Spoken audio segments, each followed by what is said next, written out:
noite a todos, todas, né? Imagino que, se não todos, quase todos são irmãos em Cristo Jesus, porque de repente você vai a uma igreja, tem gente que ainda não confessou a fé em Jesus, né? Então, se eu falo todos os irmãos e alguém não é irmão, pode ficar já meio ressabiado e já fechar os ouvidinhos, né? Meu nome é Otoniel, eu faço parte da Igreja Metodista Livre do Concílio Nikkei. Nasci numa igreja evangélica, meus pais são cristãos e frequentam a Igreja Metodista Livre desde que, antes mesmo de eu nascer. Eu pude ter a oportunidade de realmente ser abençoado por Deus com o ingresso na Faculdade de Direito da Universidade de São Paulo há mais de 20 e poucos anos, né?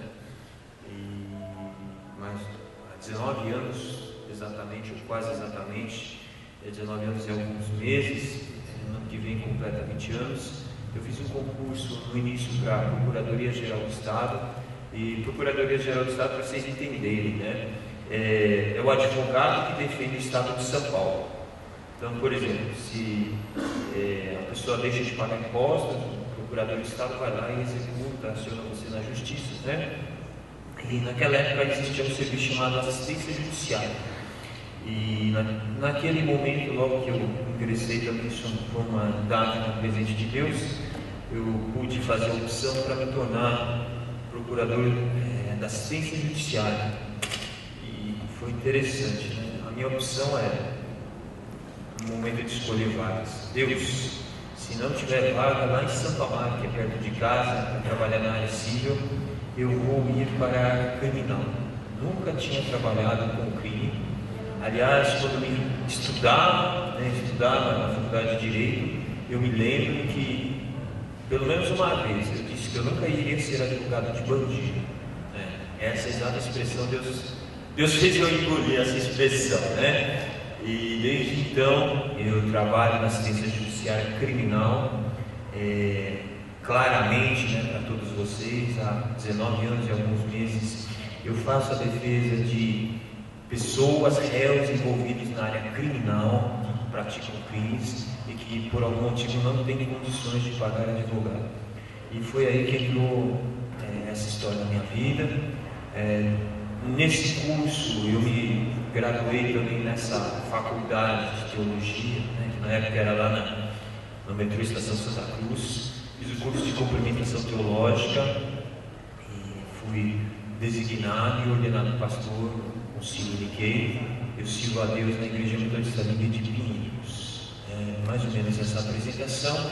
E mais ou menos há 5 anos atrás, 6 anos, foi criada a Defensoria Pública do Estado de São Paulo. Alguns já devem ter lido ou visto nos meios de comunicação, né? E eu continuei fazendo o trabalho, e digo assim, o trabalho de Deus e o meu trabalho na área criminal. E foi por causa disso que eu comecei a refletir sobre a questão, como eu posso dizer, de Deus, o que havia Deus com o crime, né? E fui convidado pelo pastor Dionísio a estar compartilhando com todos aqui um pouco dessa questão e o tema para o qual eu coloquei aqui, né? E talvez o tema é a igreja no cárcere. Eu não sei quantos têm uma proximidade com o tema, ou talvez quantos tenham a proximidade com alguém que já se envolveu no processo criminal. Tem alguém que aqui tem um parente? Só pastor, tem mais um, né? Então, isso. Por quê? Porque quando nós falamos no cárcere, né? Talvez é uma palavra até muito perfumada, né? Ou quando nós falamos assim, prisão, a ideia inicial que acho que todos nós não temos uma ideia bonita nem positiva. Nós vivemos numa sociedade que é extremamente violenta. Nós vivemos numa sociedade onde não só o jornalismo que procura atrair consumidores, mas em qualquer TV aberta, em qualquer jornal, nós vemos a realidade da violência urbana e a tendência da nossa sociedade, quando nós falamos de um preso, de um egresso, que é aquele que cumpriu pena e saiu do sistema prisional, a tendência do ser humano e da nossa sociedade é o afastamento, né? Imagine se você tivesse uma empresa e lá na empresa chegasse alguém e falasse assim: olha, né, estou aqui procurando emprego, você como bom cristão, né, consciente de que deve não só amar a Deus, amar o próximo, você fala assim: puxa, então, tudo bem, né? O que você faz, o que você fez, faz qualquer coisa, né? E de repente, dá aquela luzinha na sua cabeça e pergunta: o que você está fazendo há 5 anos atrás?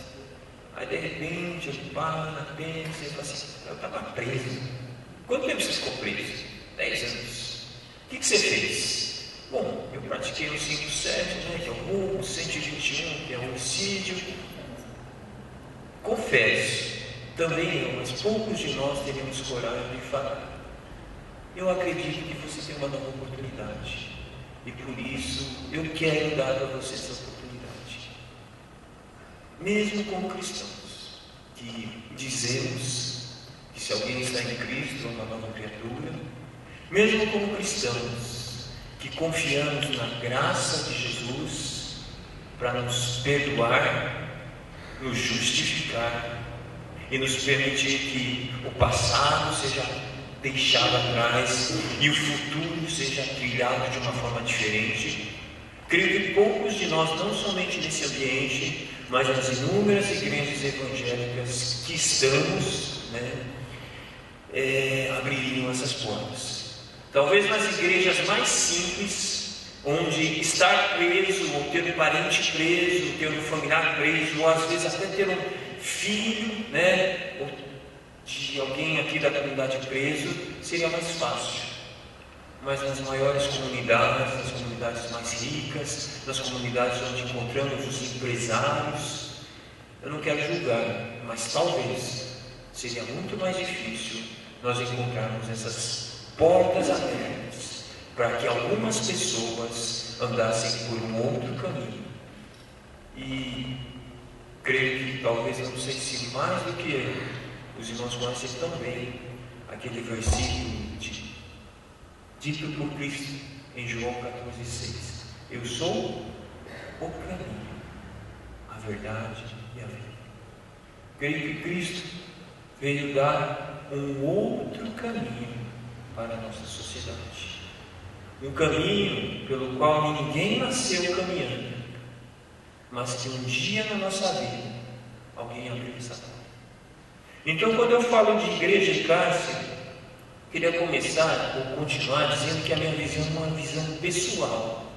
É uma das formas de ver esse tema, porque eu não quero ser arrogante para que diga que nessa palestra a minha visão é a visão correta. É a visão de alguém que nunca foi preso, que convive diariamente com algumas pessoas que são presas e por isso pode ver de alguma forma. É uma visão que não teve pai, tio, tia ou irmão preso, então também é uma visão parcial. É uma visão de alguém que, como se fosse uma laranja, eu olho de um lado da laranja, mas existem outros lados pelos quais eu não estou vendo. Por isso, quando você estiver aqui, nós estivermos participando desse momento, eu não quero dizer que o que eu estou dizendo é a verdade. Eu quero dizer sim, que o que eu estou dizendo é uma das formas, é a minha forma que estou vendo. E nesse diálogo que a gente estabelece com os outros, eu acredito que nós chegamos um pouco mais próximo do que é a verdade, ainda que creio bastante distante. É a visão de alguém que sabe que sobre o mesmo tema, sobre o cárcere, sobre a pena, sobre aquele que sai do cárcere e cumpre uma pena ou está cumprindo uma pena, há diversas opiniões e formas diferentes de ver. Opiniões, que nós devemos respeitar, embora seja diferente da nossa. E também diversas opiniões, porque diferentes são os atores sociais. Por exemplo, eu sou defensor público, então a minha forma de ver aquele que está cumprindo uma pena, que é processado, é uma. O promotor de justiça, que é a pessoa responsável pela acusação daquele que pratica um crime, é outro. O juiz, que é aquele que é responsável por examinar as provas, ver a gravidade da conduta, é outro. E você, que está aqui comigo, também é uma outra. Quem tem um parente preso, e de repente ouve aquele discurso: lugar de quem cumpre a pena é a prisão. Talvez o seu discurso fosse esse até que você descobrisse que na sua família você teve essa situação. Lugar de bandido é na cadeia, ou se não, pena de morte. Talvez esse fosse seu discurso quando eu e você fomos ofendidos, assaltados, furtados. Mas quando alguém que é nosso parente entra nessa situação, envolve-se talvez com uso de drogas, ou abuso de drogas, ou com inúmeras outras questões, nós não conseguimos mais dizer que a pena de morte é o que aquela pessoa merece. Então,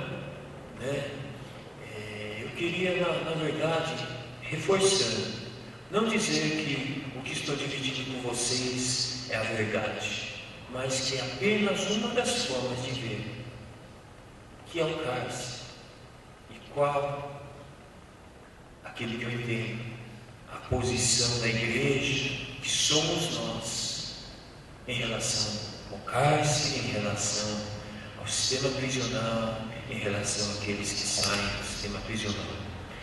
E eu queria começar ou continuar isso, lendo algumas passagens bíblicas, porque se eu venho aqui para dividir alguma coisa com pessoas que, a pedido eu, estão tendo uma formação teológica, mesmo não se considerando um teólogo, eu acredito que deveria compartilhar um pouco do que penso que Deus nos fala através da sua voz, que é a Bíblia,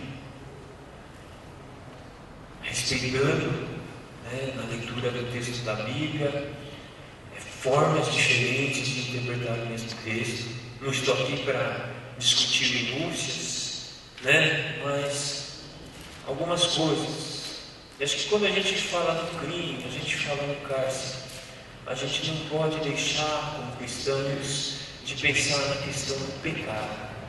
E quando nós abrimos o livro de Gênesis, capítulo 3, talvez você nem precise abrir, porque lá relata a queda do homem. E o texto bíblico é claro, e ele mostra que o homem toma uma decisão de afastar-se de Deus, de comer do fruto do conhecimento do bem e do mal, que Deus havia dito para o homem que não deveria comer. Mas diz o texto bíblico, no versículo 6, vendo a mulher que a árvore era boa, agradável e desejável para o entendimento, tomou-lhe o fruto e comeu. Deu também o marido e ele comeu, e aí abriram seus olhos, e nós conhecemos qual as consequências do homem se afastar de Deus. E me parece que quando nós falamos na criminalidade, na violência urbana, nós, como cristãos, embora os sociólogos, os psiquiatras e mesmo eu falo operadores do direito, que são advogados, juízes, promotores, defensores públicos, e até nossa sociedade não reconhece o pecado.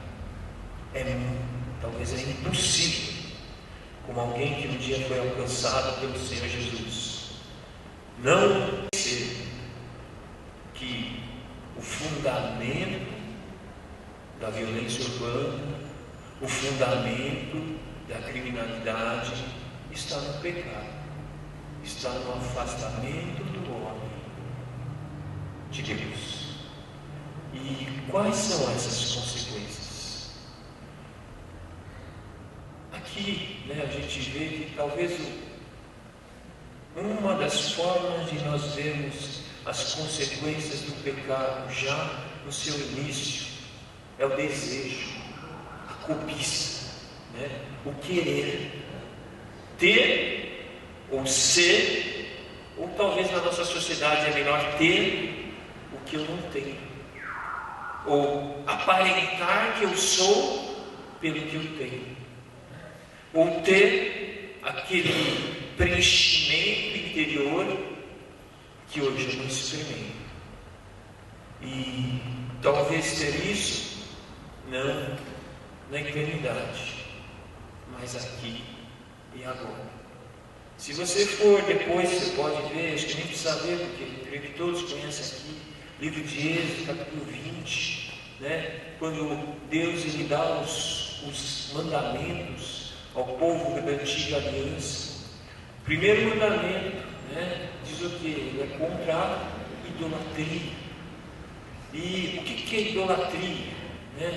Naquela época, talvez a gente pensasse, puxa, idolatria é você se dobrar a Deus, mas idolatria é nós pegarmos alguma coisa, ou dependermos daquela coisa, para nós conseguirmos alguma coisa para nós mesmos. E se você for ver nos crimes patrimoniais, que envolvem patrimônio, o que as pessoas querem? Quem vai roubar? Ele quer fazer mal à pessoa? Alguns talvez sim. Mas o objetivo é o quê? Pegar o dinheiro, pegar o celular, que é um crime absurdamente, O roubo de celular é tremendo. Às vezes a gente brinca, no ambiente de fora. Olha, se decretasse que no Brasil não poderia ter mais celular, ninguém mais poderia ter celular, a criminalidade ia para baixo. Porque nós experimentamos realmente esses roubos de rua. O pessoal nem pede para a carteira, pede teu celular e vai embora. E se o seu celular não for bom, eu já vi isso mesmo. Ele fala assim, esse celular não quero, e deixa com você. A gente, é uma coisa, é um pouco de brincadeira, mas é uma realidade. Então nós vemos que aquilo que move muitas vezes o ser humano para a prática do crime, especialmente os crimes patrimoniais, é a cobiça. Tanto que no livro de Êxodo, nos 10 mandamentos, o Senhor também fala que nós não devemos cobiçar as coisas do nosso próximo.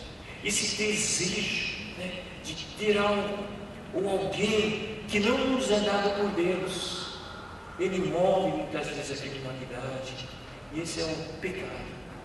O texto no Novo Testamento, pelo que vocês também conhecem tanto quanto eu, ou talvez mais, 1 João 2, 15 a 17, não ameis o mundo e nem as coisas que há no mundo. A concupiscência da carne, a concupiscência dos olhos, a soberba da vida. Então, a gente olha e quer, a gente olha e quer subir na vida. E uma vez eu li um texto na Folha de São Paulo, e a anticomunista, ela falava assim, puxa, eu fui visitar uma penitenciária, não sei se ela foi efetivamente, mas ela disse assim, a única diferença entre aquelas mulheres ricas da nossa sociedade e aquelas moças e senhoras que estão presas, é que elas usaram um outro meio para conseguir a mesma coisa, não é? O que serve o tráfico? Você ganha dinheiro, você pega aquele dinheiro, você vai comprar aquelas coisas que vão te fazer um pouco mais reconhecido, ou te dar o prazer que a gente está buscando. E algumas vezes, aqui é uma crítica a nós mesmos como igreja, nós não mudamos os nossos valores dentro das igrejas. E as pessoas continuam tendo os mesmos desejos.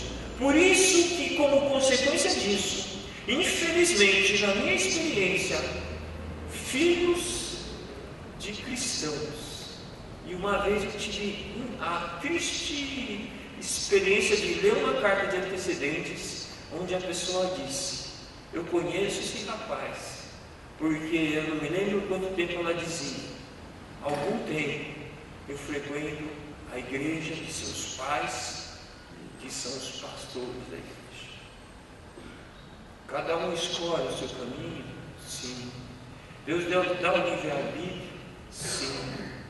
Mas é muito dolorido você ler isso. Aquele jovem que crescia num lar onde o pai e a mãe eram pastores. Ele foi para o mundo do crime, buscando algo que na sua família e na sua comunidade, porque a comunidade é a igreja, ele não havia encontrado. Se nós declaramos que Cristo é o nosso maior tesouro, parece que a nossa comunicação está às vezes chegando nem dentro da nossa comunidade. Porque se eu preciso de um tesouro maior que está lá fora, quem é Jesus? E aí a gente fala do pecado, mas por outro lado, a boa nova que sempre devemos proclamar é a graça. João capítulo 1, versículo 17 diz o quê? Que a lei veio por Moisés, a graça e a verdade vieram por quem? Por Cristo. Aleluia. A graça é o fundamento pelo qual cada um de nós, pecadores, que praticamos ou não o crime, somos salvos. Efésios 2:8, pela graça nós somos salvos mediante a fé. E essa graça, como diz o texto bíblico, ela superabunda onde abunda o pecado. Então, o que nós, como cristãos, como igreja do Senhor Jesus, nós podemos confiar e ter esperança? Há esperança para o pecado, há esperança para aquele que um dia se afastou de Deus, ou talvez nunca conheceu outro caminho que é Cristo, e foi por aquele caminho. Há esperança para aquele que está andando nesse caminho. E a igreja, ela tem essa mensagem a ser continuamente proclamada. Nós precisamos fazer as boas obras, mas nós não podemos esquecer que o fundamento da salvação nossa e de todos os que estão sem esperança no mundo continua sendo o Senhor e Salvador Jesus Cristo. Muitos de nós, pensamos na missão integral, pensamos no serviço à sociedade, eu sou um deles, mas nós temos que ter esse cuidado. Muitos de nós verbalizamos que o que importa é que a nossa missão seja encarnada, mas em algum momento é preciso que a nossa missão seja verbalizada, a razão da nossa fé seja proclamada. Porque eu, meus irmãos, conheço gente que não é cristã, que é ateu e faz muito mais do que nós que nos chamamos e somos conhecidos como filhos de Deus, novas criaturas em Cristo, por aqueles que estão encarcerados ou pelo sistema prisional. Então Deus precisa abrir nossos olhos, porque o único que pode salvar, redimir, retirar, não somente fisicamente do cárcere, é o Senhor Jesus. Quando eu tenho oportunidades para falar com os rapazes e as moças, as senhoras e os senhores que estão presos, algumas vezes eu tenho a oportunidade de dizer o seguinte: a liberdade começa aqui dentro. Se você não sair desse cárcere, você pode sair até da cadeia, mas pode ser que algum dia você volte. Nós temos a mensagem de salvação, e a igreja precisa ir proclamando essa mensagem. Porque quando nós vemos a missão de Cristo, eu separei apenas 3 textos. Jesus, sendo Filho de Deus, também se atribui, e aqui não estou para entrar no debate teológico, ele se chama Filho do Homem. E nas minhas rasas conclusões, eu posso dizer: quem olha para Jesus, olha Deus vivendo nessa terra. Você não precisa concordar comigo, né? Mas quem olha para Jesus, olha o homem criado na sua plenitude por Deus. E por isso, quando Cristo vence as tentações em Lucas 4 e Mateus 4, eu posso ter esperança em dizer: é possível em Cristo vencer toda cobiça, todo desejo que nos é colocado no mundo e na nossa sociedade. A missão de Cristo, e esse versículo eu acredito que todos vocês conhecem, João 10:10, né? Muitas vezes a gente não vou dizer quem, eu não vou ficar discutindo que é um ladrão aqui, né? Mas eu vou reforçar quem é Jesus. Jesus veio para nos trazer a vida e vida completa. E alguns de nós, e até eu em algum tempo, então Jesus veio para nos dar vida eterna, e a gente cresce na igreja. A vida eterna é aquela vida que você sofre aqui, você padece aqui, né? Você passa uma vida, desculpa o termo, né? Desgraçada, né? É contrário até a graça, é uma desgraçada, mas lá na eternidade você vai ter a vida eterna. Meu amado, o reino é chegado, e a vida tem que ser provada agora. Ainda que na eternidade ela vai se aprovar em sua plenitude. Se eu acho que viver aqui é uma vida de dores e sofrimentos apenas, para que na eternidade eu receba meu galardão, na minha humilde concepção de alguém que está caminhando, tentando caminhar com Cristo, eu acho que tem enganado. Eu quero provar um pouquinho dessa vida abundante Cristo deu. E Jesus veio nos oferecer isso. É isso que a igreja precisa oferecer. E como eu já disse, Jesus, ele diz: eu sou o caminho, a verdade e a vida. A missão de Jesus e a nossa missão é apresentar um outro caminho que não aquele que a sociedade e que nós, quando nascemos, no nosso nascimento humano, não tínhamos até aquele momento. Eu acredito, e eu não sou ingênuo, de que tem muita gente que está lá preso, pratica crime. Se você soltar, ele não vai falar, eu quero uma oportunidade. Ele vai chegar, vai nos conhecidos dele, vai falar assim: o que tem aí de bom para eu fazer? Ele vai continuar praticando o seu caminho antigo. Mas, na medida que Cristo é o caminho, a gente tem que abrir uma porta aqui e uma porta ali. Se só tem uma porta, o que você vai fazer? Ou você entra, ou você fica fora. Quando tem duas portas, pelo menos você vai falar: tem essa porta estreitona, né? Larga, e você já sabe o que é. E tem essa porta aqui, que é pequenininha. Mas olha, esse aqui é um outro caminho. Qual você quer entrar? Se ele entrar por lá, ele já sabe o que vai escolher, ou vai ter. Se entrar por aqui, é o caminho que nos leva à vida eterna e à vida com Deus. E esse é o outro caminho. Tenho que falar para vocês, já falei sobre a nova vida. E a igreja deve manifestar essa nova vida e divulgar essa nova vida. Tenho que falar, repetir sobre aquilo que você já conhece, a salvação. Nas aulas de teologia, né? Teologia sistemática, tem aqui ainda, pastor? Tem, né? Soteriologia ainda tem? Tem, né? Cristo salva o quê? Das consequências do pecado, tá certo? Né? Das consequências do pecado, que é a morte, do quê? Do poder do pecado, e no futuro, um dia, crentes com cheios de esperança da presença do pecado, não é isso? Tô certo? Tá certo, pastor? Tá bom, né? Então, né? A igreja, né? Ela já tem que dar esse cheirinho de ser um instrumento, né? Que está contribuindo para a salvação das consequências do pecado, do poder do pecado e da presença do pecado. E a nossa missão, alguns podem não concordar, outros sim, ela é uma missão integral. 1 Tessalonicenses 5:27 diz o quê? O vosso espírito, alma e corpo permaneçam em Cristo. presídio até a vinda de nosso Senhor Jesus Cristo. Então, o nosso Senhor não vem só salvar a nossa alma.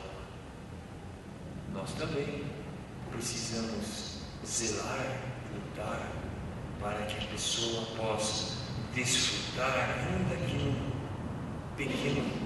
pequena quantidade, essa salvação. E por último, tenho que falar sobre esperança. Se nós olhamos a nossa sociedade, realmente não dá para ter esperança. Talvez nós não tenhamos nem o desejo de ter um filho, né? Mas se você é mãe ou pai, eu quero dizer que você é uma pessoa com esperança. Por quê? Porque você tem esperança de que dias melhores virão, né? Senão você vai pôr uma pessoa que você ama lá para viver dias piores, né? Então a gente brinca, mas é a realidade, né? Você imagina que teus filhos vão viver um dia melhor que você está vivendo. E nós, como crentes, nós realmente temos que deixar que Deus manifeste essa esperança. E a gente vê o texto, né, lá em 2 Pedro 3,12, né, que nós devemos apressar a vinda do Senhor. E como a igreja faz isso? Sempre guardando o respeito de outras interpretações teológicas, de pessoas até que tenham mais profundidade teológica que eu, que confesso ser bastante raso, através da propagação verbal e encarnada do Evangelho de Jesus, para que ele volte. Porque se eu me recordo, nos Evangelhos ele diz: então o Evangelho será pregado em todo o mundo, aí virá o fim. Quando nós falamos em Evangelho ser pregado ao mundo, a nossa primeira ideia é o quê? Missões internacionais. Mas nós devemos pensar que o Evangelho também deve ser pregado nos lugares onde Cristo já foi anunciado, e talvez mal interpretado, e talvez esquecido. Acredito que vocês, mais do que eu, saibam que o berço do Evangelho moderno, que era a Europa, precisa novamente ser evangelizado. Mesmo nos Estados Unidos, onde nós vemos periodicamente alguém que pega uma arma, sai na rua livremente e mata pessoas à vontade. Será que nós podemos dizer que esse é um país cristão? Ou talvez um país culturalmente cristão?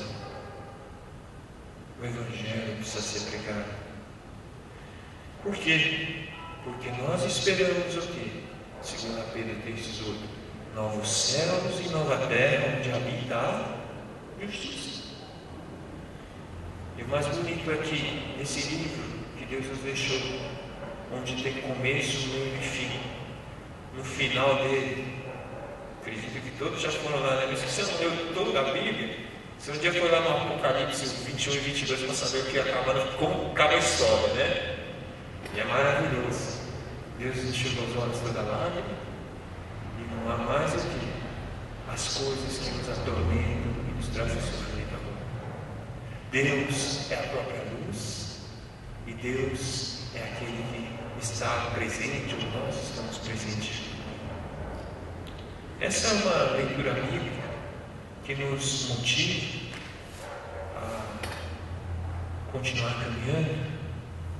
E aí eu passo a fazer algumas reflexões em relação ao cárcere, em relação à igreja e à igreja do cárcere. O porquê do cárcere, o porquê da prisão, né? Primeiro nós já falamos a realidade do pecado.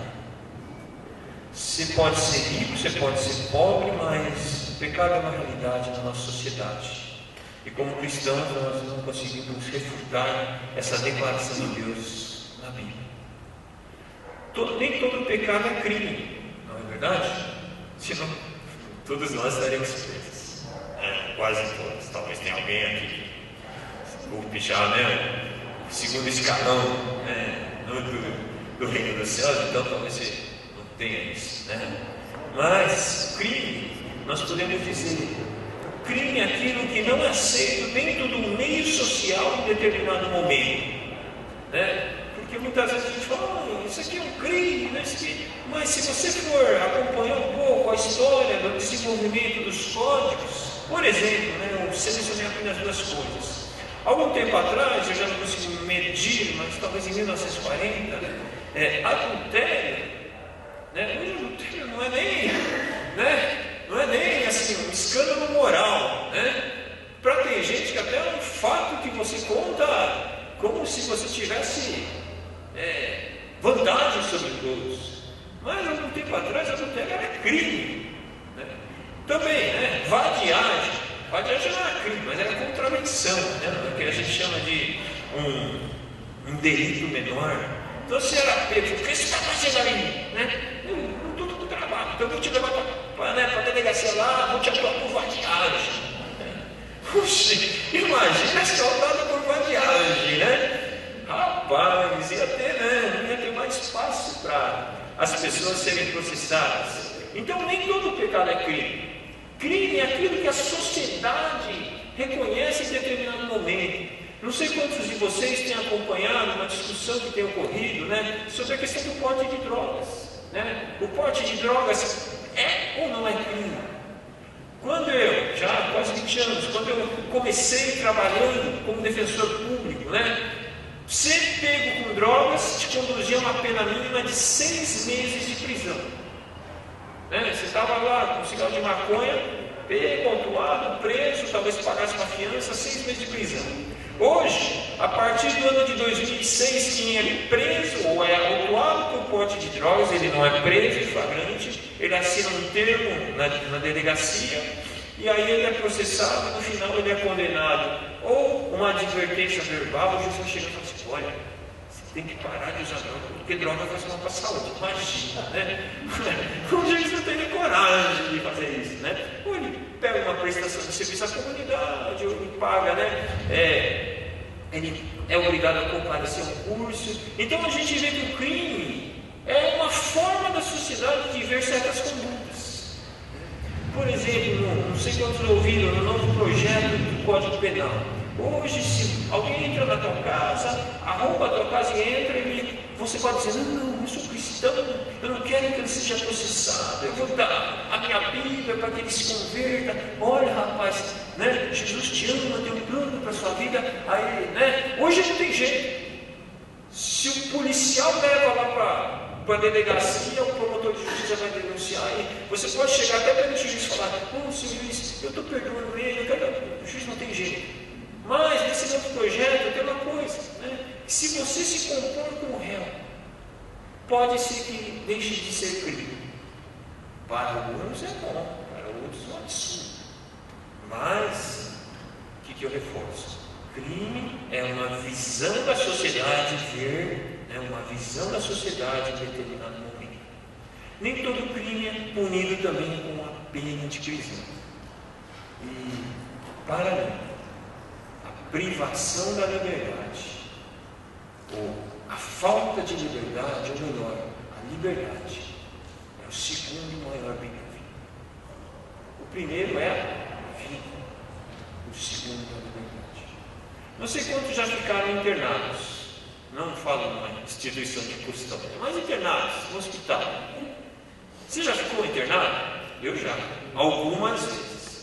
E olha, é uma maravilha, né? Ultimamente, 2 anos atrás, tinha TV a cabo, né? Você ficava deitado, você tinha comida boa, né? Mas rapaz, se perguntar para você, você quer ficar assim? Ninguém quer. Mas você quer qualquer coisa que você quiser aqui, eu trago para você. Você quer ficar assim? Não quer. Você está longe dos seus parentes, você não pode fazer nada. Então, gente, eu estava no hospital, que não era público, com todas as condições possíveis, com uma gentileza extrema dos funcionários que nos atendiam. Eu não queria. Imagina quem está preso. Então, a liberdade me parece o segundo maior bem da vida, mas nem todo crime é punido com uma pena de prisão. Depende da sua decisão. A pena, né, ela tem o objetivo de quê? A primeira ideia é: fez, é como o pai, né? Merece um castigo. Então não tem como, né? A história da pena é retribuição. Mas, né, para o direito penal, né, a gente tem aquele discurso que a pena também é uma forma de prevenção geral. Quando você sabe, poxa, se eu pegar aquela coisa aqui da faculdade, eu posso ser punido, eu posso ter uma pena de 1 ano de prisão, então é melhor não ser preso. Então, mesmo que tenha aquela vontade de falar, não, né? A gente não faz isso. É a retribuição geral. E a especial, que é específica para aquela pessoa que está sendo presa. Com o objetivo o quê? De que ele seja socializado. Isso é, ele aprenda a viver na sociedade sem praticar novamente esse fato. Só que nós vemos que o direito penal não é um sistema justo. Só dar um pequeno exemplo. A gente está passando dificuldade, alguém chega com compreensão para fazer isso. Mas alguém chega lá e diz assim: aí, mano, você sabe lá que tem aquele barzinho aqui no Brás, né? Eles vendem DVD pirata, tá? Oh, e é só de crente, é só filme de crente lá, é bom. Você vai lá na Ponte de Sarjetas, tá? Né? Você pega lá, monta a sua barraquinha lá, ninguém vai te pegar. Mas, que glória a Deus, né? Que bênção, Senhor. Desculpa te desligar aqui, não sei se desliguei. Aí você vai lá, só que naquele dia exatamente estava passando uma patrulhinha, que ela resolve abordar você. Você fala: o senhor quer comprar alguma coisa? Não, estou te prendendo. O banco só me quer crime, né? Sabe quantos anos você pega por isso? 2 anos de prisão. E sabe quantos anos você pega se você não, né? Se alguém entra na tua casa, arruma a tua casa, e quando está saindo a polícia passa e pega, menos de 2 anos de prisão você pega. Se alguém chega aqui com uma arma, nem chega com a arma, os dois chegam lá e falam assim: ô pastor, passa tudo que o senhor tem. Você não sabe se está armado ou não, você quer me esperar, passa. Né? Se ele é pego naquele momento, né? Mas se ele é pego naquele momento, ele pega quase 6 anos de prisão. Se ele, né? Por outro lado, se a pessoa é pega matando alguém, ela talvez pegue os mesmos 6 anos de prisão. Desproporção, injustiça absoluta. Fechando isso, né? Respeitar o entendimento contrário, eu entendo que, mesmo com tudo isso, o cárcere ainda é uma necessidade, especialmente para alguns que, se soltos, continuariam a praticar os mesmos fatos. Então, alguns juristas, especialmente, dizem que, por todas as consequências, a prisão não deve ser praticada, né? Mas não, eu entendo que ainda o cárcere é uma necessidade. Tem gente que, se você soltar, ela não vai ter nenhuma condição de conviver na sociedade. Mas qual a realidade? Primeiro eu coloquei as oportunidades. Quem está preso tem a oportunidade de pensar. Por quê? Porque quem está preso tem muito tempo, né? Não dá para sair. Mesmo que consiga numa unidade prisional trabalhar, estudar, tem muito tempo. Até é brincadeira, né? Mas quem gosta de ler seria uma maravilha, né? Puxa, vai ler tudo que pode, tudo que quer. Tempo não falta, mas ninguém precisa ser preso para isso, né? Quem está preso é uma oportunidade de ficar, e aqui vai 2 aspas, longe das drogas. Teoricamente, dentro de uma unidade prisional, vigiada, né? Na entrada, não deveria entrar nenhuma droga, né? Mas a realidade nos mostra que entra, né? Não sei como, mas entra. Mas, né? Lá dentro não dá para fazer dívida. Por quê? Se fazer dívida não dá para fugir, né? Às vezes você pode correr para o seguro, mas é uma oportunidade realmente da gente ver. Várias pessoas que estavam abusando das drogas antes de ser preso, vai preso e para de usar. E aí vem com aquele discurso: puxa, eu era dependente da droga. E a gente pergunta: mas quando você foi preso, você teve crise de abstinência? Não tive nada, né? Você passou mal, precisou tomar médico? Não tive nada. E aí já é uma oportunidade para evangelizar, entre aspas. Olha, acho que você acredita numa mentira. Porque se você, o corpo, não teve crise de abstinência, se você não ficou, né, batendo na grade para querer a droga, por que aqui fora você vai e diz que você não tem condições de resistir? Alguns pensam. Estar preso é uma oportunidade de conhecer ou se reconciliar com Cristo. Hoje mesmo, à tarde, eu fiz uma audiência, de 2 pessoas que estavam presas, e aí terminou a audiência. Quando tem oportunidade, a gente tem que jogar uma semente, né? Aí um rapaz conseguiu sair, estava preso, foi condenado, já é incidente. E aí eu falei, né, para ele, do nada, às vezes a gente joga, fala: no teu primeiro processo, tem que ver a vida que você está tendo. E muitas vezes eu falo assim: Deus tem coisas melhores para você.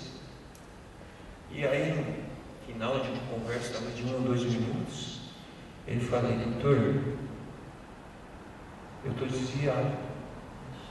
E aí eu falei para ele: é tempo de você se reconciliar. E não é 1, não é 2, não é 3, é muita gente.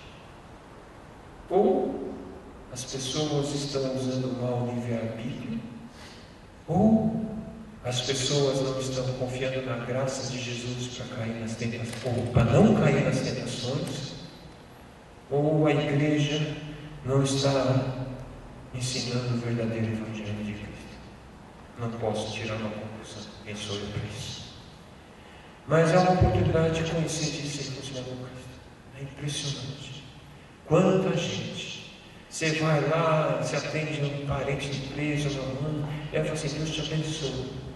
Você às vezes recebe uma ligação do parente e fala assim: ô doutor, eu quero saber o nome da juíza, né? A gente já fica preocupado, né? Porque a gente vai orar por ela, né? Para que Deus faça um milagre, né? Aí às vezes eu fico irritado, né? Eu falo assim: Deus é Deus justo, né? Ele não vai pegar seu filho para te convir, ele vai absolver ele, sei, né? Não parece ser um certo. Só que também estar preso é uma oportunidade de ter mais contato com outro mundo. O mundo da criminalidade, o mundo do crime organizado, uma outra cultura, né? E tomar decisões. Algo que sempre verbaliza. É dentro da cadeia que se começa a tomar decisões do que você quer fazer lá de fora. Se você não colocar firme no teu coração o que você quer, quando você sair fora, vai ser mais difícil você conseguir escrever uma nova vida. Estar preso é uma oportunidade de deixar também a raiz do mal criar profundas raízes, crescerem na raiz. Até que separar, tinha uma matéria na Folha de São Paulo, e um deputado, agora me falha o nome dele, ele disse: você quer ver o inferno? Vai para uma cadeia. É verdade. É verdade isso. Talvez só o presídio militar, eu nunca fui lá, mas sempre é diferente, né? Como alguns, não sei. Não posso dizer porque eu nunca fui, tá? Mas se você quer ver o inferno, vai para uma cadeia no nosso país, guardadas as exceções.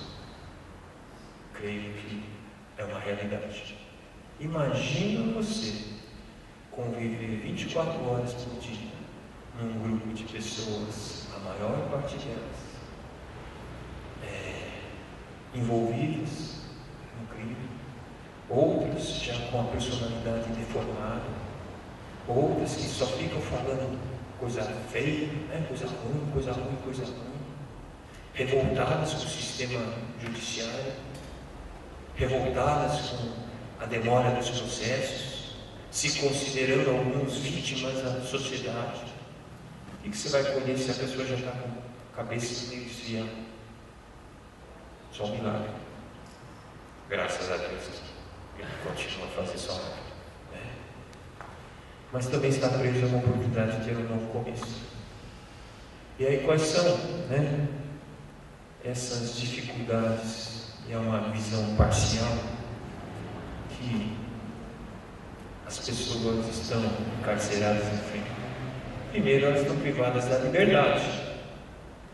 Segundo, aqueles que ainda têm família, são vários, muitos, a minoria não tem, né? Elas estão privadas das pessoas que amam elas. Você tem afeto dentro da cadeia, né? Talvez seja teu parceiro, mas você não tem afeto. Está privado dos elementos básicos da vida. O Estado tem que conter as pessoas lá, mas o Estado nem sempre consegue fornecer àquelas pessoas os itens básicos, né? Então, uma pasta de dente, um sabonete, um alimento. Aí vem aquele discurso, respeite esse discurso. Já praticou um crime, já traz prejuízo e a gente tem que ficar pagando comida para eles, né? Mas a forma que o Estado, né, a gente delegou o Estado de cuidar dessas pessoas, isso tem uma previsão na lei. E nós devemos o quê? Zelar para que a lei seja cumprida. Mas está preso a isso. E acaba sendo privados até de direitos que não deveriam ou poderiam ser privados. Por exemplo, nós vemos que uma dificuldade muito grande do sistema penitenciário é a saúde. Já fora é, né? Já fora é. Mas dentro também é pior ainda, né? Então, muitas vezes a pessoa está com uma enfermidade, precisa de um cuidado, não tem um médico lá, não tem um enfermeiro, às vezes o agente, né, chama agente de segurança penitenciária, ele faz a função de enfermeiro, de auxiliar de enfermagem. Então são essas dificuldades. E também a realidade, a superpopulação. Se você entrar no site da Secretaria de Administração Penitenciária, se você tiver curiosidade, entra lá no link interno das unidades prisionais e clica em qualquer uma delas, guardadas as exceções. Você põe lá, Centro de Detenção Provisória Pinheiros, qual é, né? Foi construído para ter, se não me engano, 700 presos.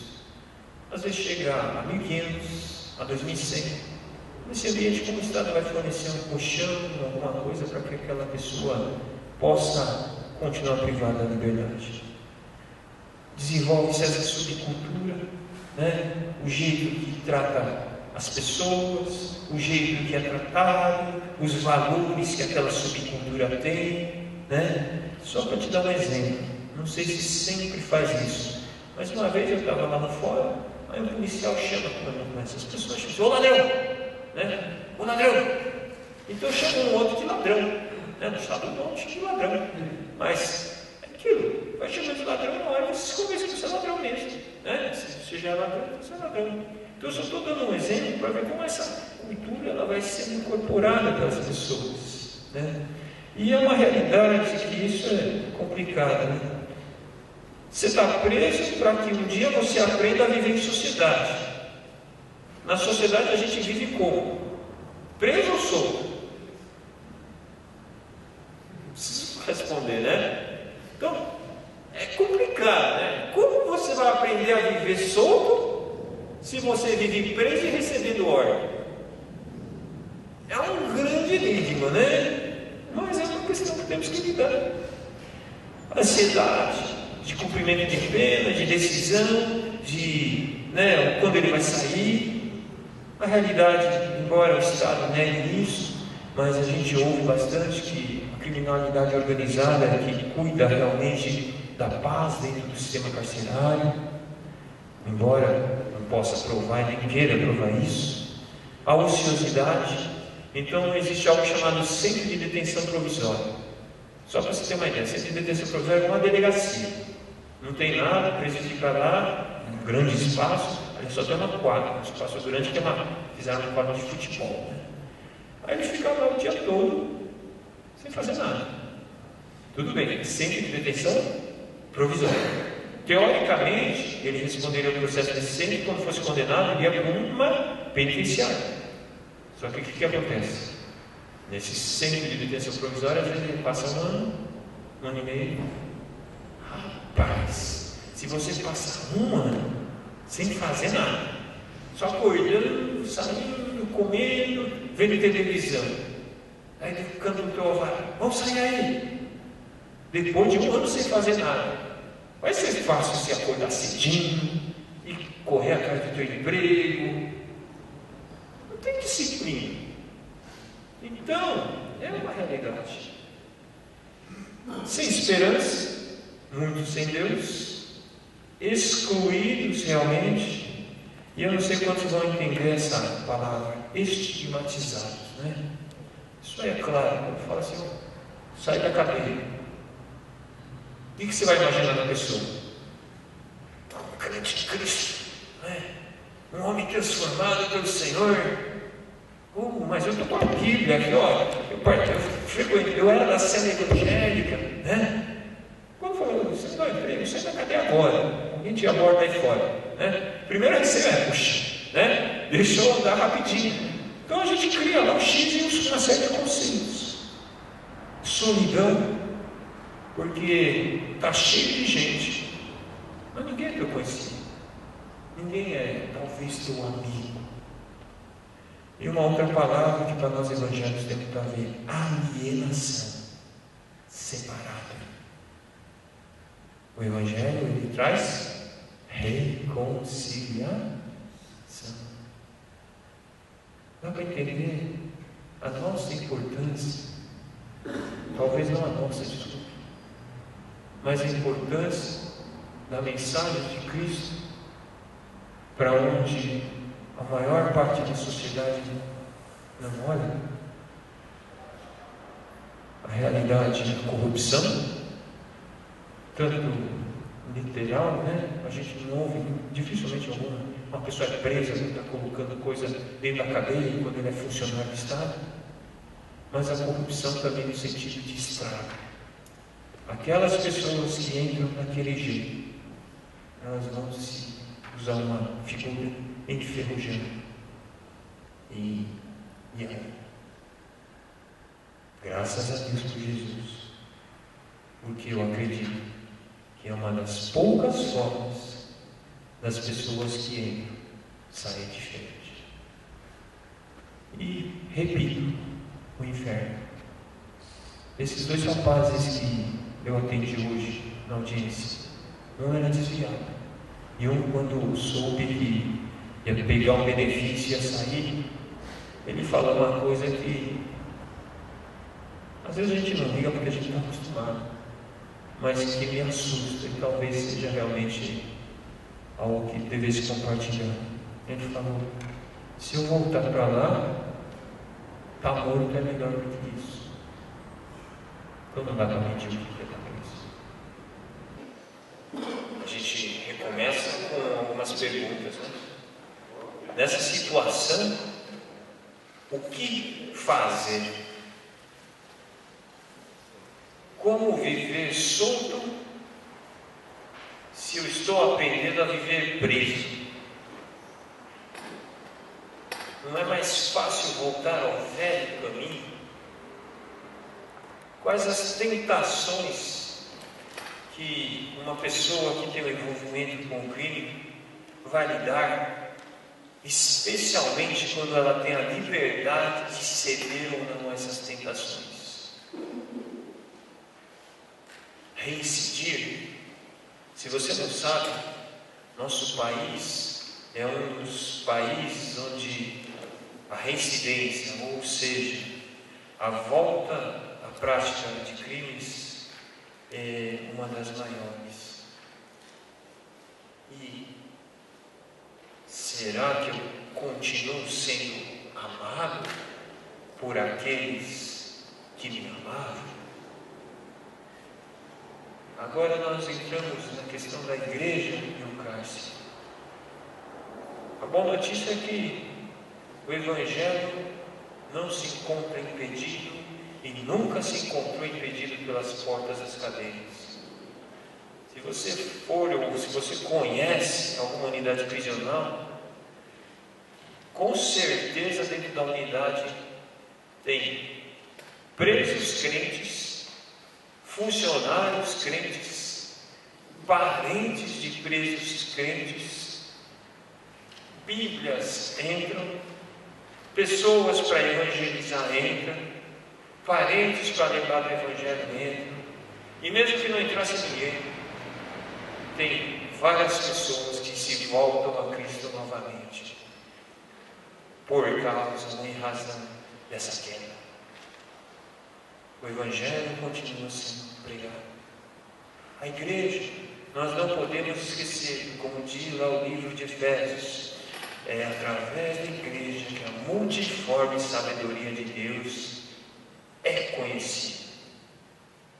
Por isso, parentes pregam, igrejas de diversas denominações entram com seus trabalhos, e aqui alguns de nós somos extremamente críticos com algumas igrejas que aparecem na televisão, mas no meu pouco conhecimento das unidades prisionais, várias delas enviam obreiros para pregar o Evangelho. Certo ou errado, pessoas estão sendo alcançadas, porque a Bíblia é a palavra de Deus. Os próprios presos pregam, e é interessante, há funcionários cristãos que não veem aqueles homens apenas como criminosos, mas como pessoas a serem alcançadas.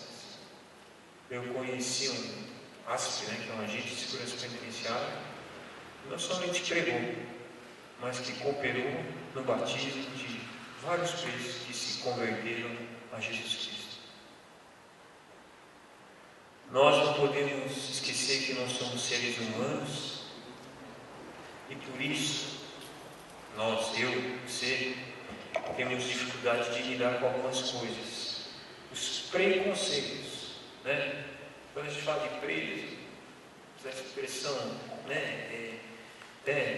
não muito boa, bandido, tem uma série de conceitos que a gente adquiriu antes. Os nossos próprios sentimentos. Quem já não teve um parente, quem já não foi mesmo vítima de um crime, e quando realmente você ouve, puxa, a igreja precisa ir em direção aos encarcerados, é muito fácil a gente lembrar a violência que a gente sofreu, e é difícil você vencer essa violência, e saber que aquele que te ofendeu, não é necessariamente aquele que está encarcerado, aquele que te ofendeu, pode ser um que esteja encarcerado, e de repente ele te reconhece, e Senhor, o que você está fazendo? Eu não estou aqui, não sou funcionário, não sou nada, mas eu quero te dar uma outra oportunidade, porque Deus me deu uma outra oportunidade também. Medo, é fato, é natural de nós, ter medo. Medo do que pode acontecer, medo com a nossa em relação à segurança, a nossa dificuldade natural e humana de perdoar, para recomeçar, de colocar confiança numa pessoa que até aquele momento não foi digna de confiança pelo grupo social onde vive, e também de termos a dificuldade de vermos a salvação como algo integral, que não deve atingir somente a alma daquela pessoa, que não deve realmente só alcançar a vida depois da morte, mas a salvação integral, que permite que aquela pessoa possa experimentar um pouquinho da vida abundante. O desafio que eu acredito que Deus traz aos cristãos e à igreja é uma restauração integral no relacionamento com Deus, que alguns já têm quando voltam a Jesus ou conhecem a Jesus, no relacionamento com a família que muitas vezes está rompido, no relacionamento com a sociedade, porque se excluíram ou foram excluídos, aqui não consigo fazer um juízo de valor, mas precisam ser inseridos ou reinseridos nessa sociedade com uma nova possibilidade de escrever uma nova história, uma restauração no que se refere à sua condição jurídica, porque muitos não conhecem o que poderiam estar fazendo, uma restauração também biopsicológica, porque alguns precisam efetivamente ser medicados para cuidar da sua ansiedade, precisam ser acompanhados para estarem tratando daquilo que está dentro de si, uma restauração moral, e também uma restauração, eu posso dizer, vocacional. Porque se aquela pessoa, entre aspas, tinha sua vocação como ladrão, precisa ter uma nova vocação. Não só filho de Deus, mas encontrar um novo caminho, uma nova vocação, um novo trabalho, com o qual ele possa sustentar e assim viver inserido nessa sociedade. É desafio da igreja vencer o nosso medo pelo amor. Antes, o perfeito amor lança fora todo o medo. 1 João. É um desafio. Se não fosse desafio, já teríamos conseguido. O desafio da igreja, talvez da nossa sociedade, é correr o risco de ser traído. Não há, pastor, muitos aqui conhecem melhor do que eu, não há processo educacional que não envolva risco. O risco de ser bem sucedido, ou o risco de ser mal sucedido. Então é um desafio, correr o risco da traição. A igreja vai, a igreja investe, a igreja acredita, e no belo dia aquele sujeito está preso de novo. Só que eu vou ficar tranquilo, sabe por quê? Porque existiam 2 portas, e eu deixei a porta aberta para ele entrar. Eu não fechei aquela porta, e ele quis entrar pela outra porta. Jesus, a Bíblia diz o caminho, mas com todo respeito, para entender o contexto da nossa palestra aqui, Jesus é o outro caminho, a outra porta, que precisa ser aberta, está aberta por nós, corpo de Cristo.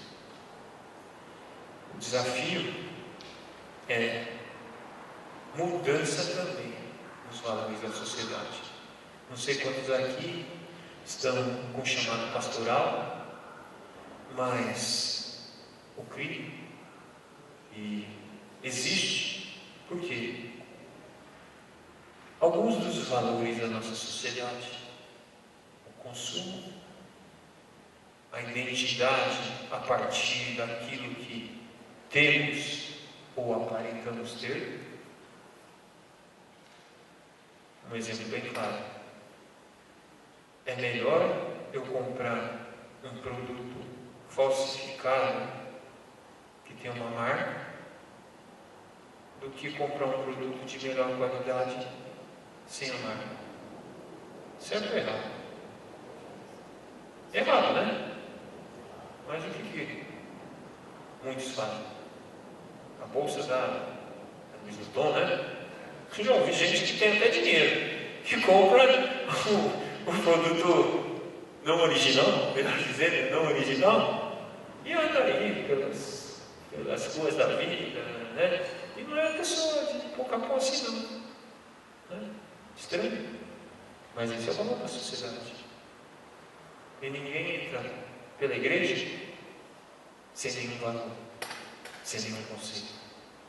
Se você que é ou vai ser pastor e tem responsabilidade de uma comunidade, não aceitar o desafio de pensar os valores que o mundo vive e repensar, renovando a sua mente e a mente da igreja para produzir mudança no jeito de viver,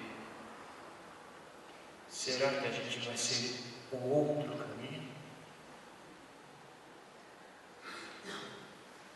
As prioridades.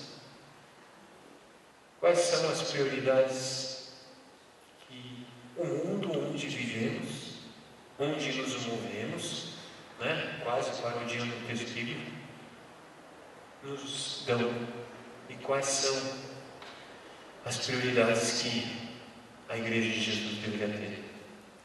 E por fim, é interessante que aqueles que colocamos para criar as políticas públicas, que são os candidatos evangélicos, será que estão cooperando para que as políticas públicas No caso das pessoas que cumprem penas, permitam o cumprimento das penas de acordo com o que dita a lei, ou eles não estão interessados? Será que nós, como pastores e por isso formadores de opinião, nós estamos preocupados em dialogar com nossas comunidades, para que nas nossas comunidades possam cooperar, para que as pessoas que as comunidades colocam se preocupem com mudança nas políticas públicas, ou isso nunca passa pela agenda da nossa vida e das igrejas? É por isso que eu e mais alguns irmãos, e aqui fica fechando o nosso compartilhamento, vendo toda essa realidade, a gente criou e faz parte de algo que não é uma ONG, o Fórum da Esperança. Pedi para a irmã Niuki distribuir aí para vocês. Quem é o Fórum? Quem somos o Fórum da Esperança? Alguns são juristas, mas nem todos. E esses juristas, esses advogados, especialmente, foi o ponto inicial para o envolvimento. Só que nós somos um grupo muito pequeno de cristãos. Talvez 8, 10, um pouquinho menos, um pouquinho mais. Mas somos apenas um movimento de cristãos que tem como objetivo ser um instrumento da conscientização da sociedade, talvez da igreja, para que a nossa visão seja transformada por Deus e pela palavra de Deus. Porque se hoje o princípio da dignidade humana ele está colocado no artigo 1º da Constituição da República Federativa do Brasil, é porque um dia, há muito tempo atrás, homens como eu e você declararam nos púlpitos de que diante de Deus todo ser humano tem o mesmo valor. Esse valor saiu da Bíblia e se tornou um valor secular. E muitas vezes nós esquecemos isso, que é porque Deus declarou isso na sua palavra. A lei dos homens e de nosso país reconhece isso, mesmo que nosso país não seja mais um país onde fé e lei se misturam. E foi por isso, tendo essa consciência, nós queremos o quê? Cooperar com a mudança sobre a visão da política penitenciária, da questão do regresso. Pouco temos feito. Esse grupo se reúne, conversa, temos formado uma rede de intercessão, não preocupado em conseguir algo para a gente, não preocupado em fundar uma ONG, mas preocupado em semear e, com perdão da palavra, profetizar. Eu tenho essa plena convicção. Profetizar é falar o que Deus coloca no nosso coração. Profeta, não quero me atribuir essa autoridade, ele deve falar independente da resposta que tiver, mas o profeta deve anunciar o que entende que é a mensagem de Deus. Esse grupo entende isso. E pensar na questão do encarcerado, pensar no desafio que Deus dá à igreja, é profetizar biblicamente. Quando nós vemos os profetas do Antigo Testamento, eles se pronunciam suas palavras de juízo, porque o homem que era de Deus, que era do povo de Deus, que era o povo de Israel, vocês conhecem talvez melhor do que eu, estava se afastando na prática de Deus, embora continuasse pronunciando as palavras de Deus e continuando a participar dos ritos de Deus. Esse grupo intercede, nós cooperamos através de visitas e serviços em uma determinada unidade prisional, o que temos já encontrado alguma dificuldade, e começamos um acompanhamento intencional de pessoas que estão saindo das unidades prisionais. Temos talvez uma que está presa, outra que está saindo, né? E a nossa intenção é deixar a porta e mostrar um outro caminho. Se a pessoa vai para um outro caminho e volta para lá, eu estou tranquilo, porque essa porta está aberta. Se a pessoa entra por essa porta e vai, não, amado, não há maior alegria para quem é crente quando você vê uma vida transformada, não é? E não tem maior alegria, né? Não tem maior alegria mesmo. Então, se um dia eu vier aqui, sair da cadeia, Deus me abençoou, eu consegui um emprego, né? A minha vida está restaurada, é uma bênção tremenda. E esse é o objetivo desse grupo. E isso também a gente faz. O pastor Dionísio nos convidou para visitar aqui, compartilhar sobre essa situação, essa questão e sensibilizar a todos nós. Tenho certeza de que aqueles que puderam ouvir, de alguma forma foram sensibilizados. Tenho certeza que nem todos são vocacionados para se envolver com isso. Mas eu, como um cristão, eu deixo o desafio para todos nós. Na minha visão, a igreja sempre deveria estar ocupando a vanguarda, está indo na frente da sociedade, está vendo os problemas que essa sociedade, onde nós estamos, enfrenta, está articulando as respostas à sociedade. Quando nós falamos em ação social, existe um termo que fala serviço à sociedade. E hoje mesmo eu pensava, o que é a igreja servindo à sociedade? Será que não é articular as questões que estão sendo colocadas, pensar sobre elas, e estar servindo à sociedade com respostas diferentes das que estão sendo colocadas?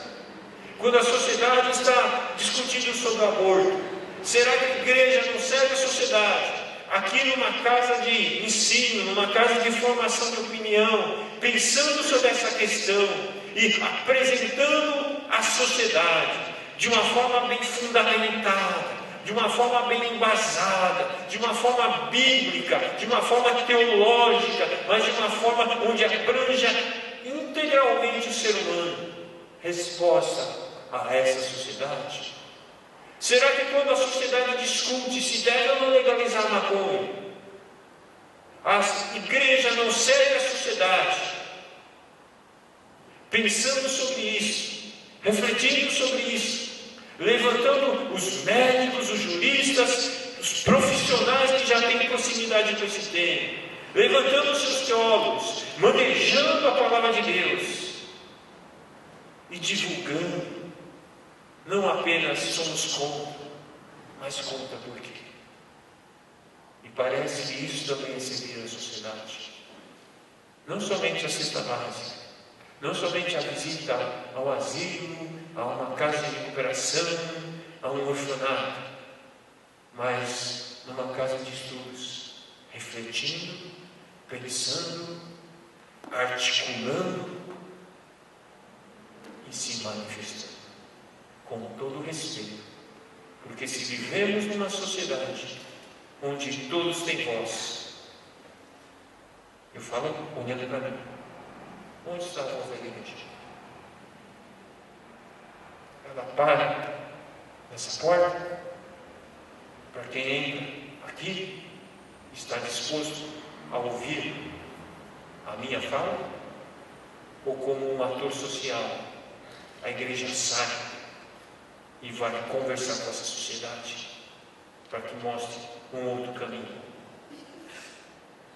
Vocês são formadores de opinião, independente do tamanho da sua comunidade. Vocês, alguns, são futuros ou presentes teólogos. Cabe a nós fazer aquilo que tanto já falaram na Bíblia e o jornal, uma resposta relevante. Se você se sentir desafiado, amigo que passou para vocês, né? A gente deixa com vocês uma ficha de inscrição. Você pode entregar. Nunca vou chegar, alguém vai chegar e ficar cobrando você, ligando, você preenche a ficha aqui, né? Olha, o Senhor vai cobrar de você. Eu sei que já, né? Tem um pouco de estrada, às vezes você está motivado agora, você é tocado, depois na frente você repensa, vê sua agenda, vê que não é bem isso. Mas o que você pode fazer? Ser um participante do fórum, ser um intercessor, que talvez seja uma das maiores necessidades, pois intercedemos por aquilo que está próximo a nós, mas poucos de nós intercedemos pela mudança da sociedade, para que as unidades prisionais sejam transformadas, para que Deus dê autoridade aos que estão indo pregar lá. Mas talvez não seja a nossa agenda, talvez você seja tocado a participar como um contribuinte para auxiliar os ingressos a trilhar um novo caminho, seja de uma forma financeira, seja de uma forma material, né, no sentido de, olha, eu tenho uma empresa, eu queria participar de um projeto de acompanhamento, seja um padrinho, mandando uma correspondência, dirigindo palavras de ânimo, talvez uma eventual visita a uma unidade prisional, embora as portas não sejam abertas, porque ninguém quer que a gente veja o que acontece lá dentro, né? Porque isso não é bom. E por último, né, o nosso desejo é que lá na frente a gente possa criar redes para encaminhar as pessoas que saem das unidades prisionais com o seguinte discurso: alguém liga, eu não quero ter ONG, eu não quero ter nada não. Só, você sai de uma pessoa lá, você aciona uma rede e fala assim, o que você sabe fazer? Tem uma pessoa aqui, você está frequentando que igreja? Aquela igreja lá, continua naquela igreja, o pastor vai acompanhar você. Precisamos levantar aqui um dinheiro aqui para você conseguir. 6 meses a gente te acompanha. Alguém vai te acompanhar. Isso aqui é sonho. Mas se eu não compartilhar os sonhos talvez nunca virem realidade. E não importa, e não estamos aqui para aumentar a estatística de membresia de igreja X, de igreja Y ou de igreja Z. Estamos aqui para servir e não somente anunciar, mas viver o reino aqui e agora. Que Deus nos abençoe tanto e que a graça de Jesus continue com nossas vidas. Amém? Devolvo a palavra ao pastor Dionísio. Agradeço a oportunidade de todos.